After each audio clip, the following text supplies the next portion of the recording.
నారాయణగూడకు చెందిన చంద్రప్రకాష్ తన కారులో ఉన్న సికింద్రాబాద్ సంగీత చౌరస్తా మీదుగా కరీంనగర్ వెళ్తుండగా కారు మధ్యలో నుండి గోల్డ్ నగలు ఉన్న హ్యాండ్ బ్యాగ్ ను సంగీత చౌరస్తా వద్ద పడిపోయింది. అటుగా వస్తున్న ఆటో డ్రైవర్ రాజు బ్యాగ్ ను తీసుకుని బాలానగర్ పోలీసులకు ఇచ్చాడు. సిఐ పెండ్యాల భిక్షపతి బ్యాగ్ లో ఉన్న చీటీల ఆధారంగా బాధితుడు చంద్రప్రకాష్ కు సమాచారం అందించారు. పోలీస్ స్టేషన్ కు వచ్చిన చంద్రప్రకాష్ గోల్డ్ నగలకు సిఎస్ భిక్షపతికి అందజేశారు. అనంతరం ఆటో డ్రైవర్ ను వారు అభినందించారు.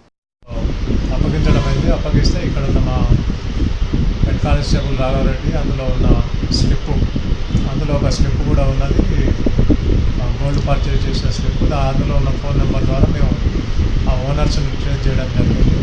దానికి సంబంధించిన ఎవరికైతే సంబంధించిందో వాళ్ళని ట్రేస్ చేసి వాళ్ళని పిలిపించి వారికి అది గోల్డ్ 70,000 విలువ గల గోల్డ్, తర్వాత 3,000 క్యాష్ దానికి అప్పగించడం జరిగింది.